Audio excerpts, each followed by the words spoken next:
This past year, around 125 Maine veterans were able to visit their war memorials thanks to your donations to Honor Flight Maine. There are still veterans from the World War II era waiting to make the trip, and others who served in the 50s, 60s, and 70s. News Center Maine's Don Kerrigan has the story of one veteran who says this trip was unforgettable.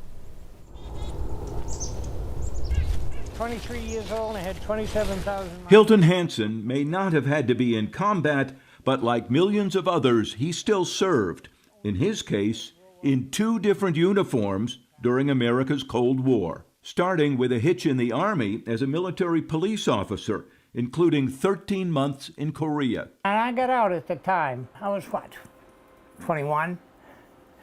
And I had no more idea what I was going to do with my life than a frog, at the time. But I come back here and went back to work on the chicken farm. And I said, really don't need this, so I went into the military to get a better education. This time it was in the Air Force, where he studied radio electronics. We could talk to any plane in the world. And last April, more than 55 years later, Hilton traveled with Honor Flight Maine to Washington. I didn't really know what to expect, but I'll tell you, it was probably the most fulfilling and emotional thing I've ever done.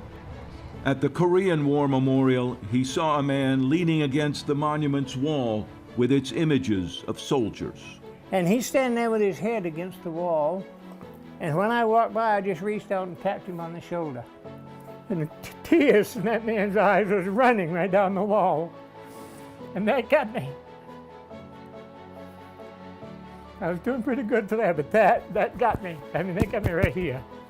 Hilton's escort on the trip, his guardian, was his daughter Lucy, a Marine Corps and National Guard veteran herself with combat time in the First Gulf War. His sons were also in the service. Really strange at that, the pride that I learned to feel for my family on this trip. Hilton told us he can't say enough good things about Honor Flight and the way it helps veterans connect with each other, and for some, to have a new understanding of their time in uniform.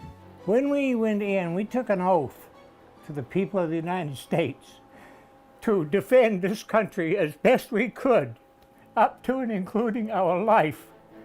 And they haven't told me I'm relieved from that obligation yet. So I would do it again, yes. Because I still believe in what was doing then. I still believe in that today. Honor Flight, Hilton says, helped remind him of that. In Albion, Don Kerrigan, News Center, Maine. All right, there's the current number. So far today, you've donated more than $95,000 to the Honor Flight Maine Telethon. Thank you for all of that. If you would like to add to the total, you can call the number right there on the bottom of your screen. Our phone lines will close at 8 o'clock tonight, so you still have time.